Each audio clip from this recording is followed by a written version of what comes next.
everyone, I'm Deborah, one of your module leaders.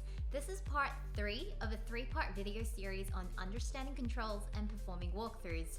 Part 1 covered the theory, and part 2 looked at understanding the process.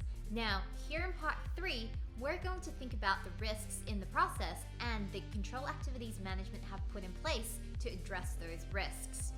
So, why does any of this matter? Well, once you've understood the process, you can identify the risks at the transaction level and pinpoint them to specific points in the process and specific assertions in the financial statements. You can also figure out the controls management have in place for those risks and whether they're any good. Walkthroughs are the auditor's equivalent of a trial run for a test of control. You're just using a sample size of 1 and you're testing all of the relevant controls in the process to see if any of them work. That lets you decide whether or not you want to commit to doing a full-blown test of controls.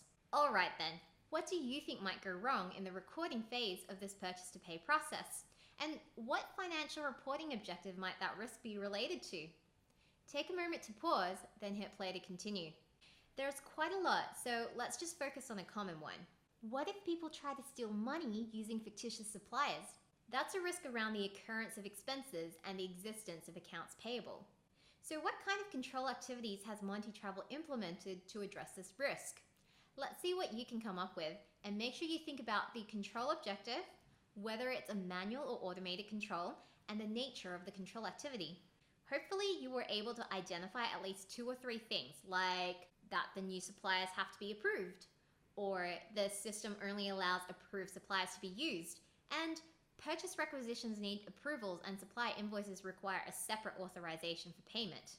Monty Travel, just like most companies, has a few different controls working together to address this risk.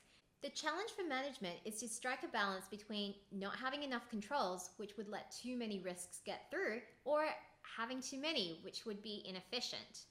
Now, let's just consider the application control where the system only allows approved suppliers to be used. Do you think this control has been designed effectively? Take a minute to think. Okay, so remember that the financial reporting objective here is related to our assertions of completeness and existence, and specifically, the risk is around fake suppliers. If the system only allows approved suppliers, then its control objective is to prevent fake suppliers from being used, which does address the risk here. That means this control is effectively designed. Our case study info doesn't give us specifics on how the control works, but some examples could be a user interface that requires the purchasing staff to select the supplier from a drop-down menu that is populated based on the supply master file, or a validation check that tests whether the supplier entered exists in the supply master file. Okay, great, the control's effective. Well, in theory, because all we've considered so far is the design. But how do we know it actually works? No shortcuts here. You have to test it by walking one transaction through the entire process to make sure you understood it correctly, and each of the control activities along the way to make sure that the controls are actually operating effectively. That said, how would you walk through this application control? Think about it, and I'll see you in a few. Hopefully, you came up with stuff like, I'll get someone from purchasing to show me how they raise a PO and make sure the supply that they select exists on the master file list. Or, I'll ask them to try and create a purchase order with a supply that's not on the list and make sure the ERP system throws an error or that they can't do it no matter what they try. Now, if you said, I'll just ask Vince or one of his purchasing staff if they can do it, that's okay. Just make sure you do something else as well. Also, when you're dealing with application controls, you need to make sure you've considered each possible outcome. And yes, that means you need to walk through each of those. All of this is important for coming up with an appropriate audit strategy, which is integral to our risk-based audit approach. Well done for making it to the end of this video series.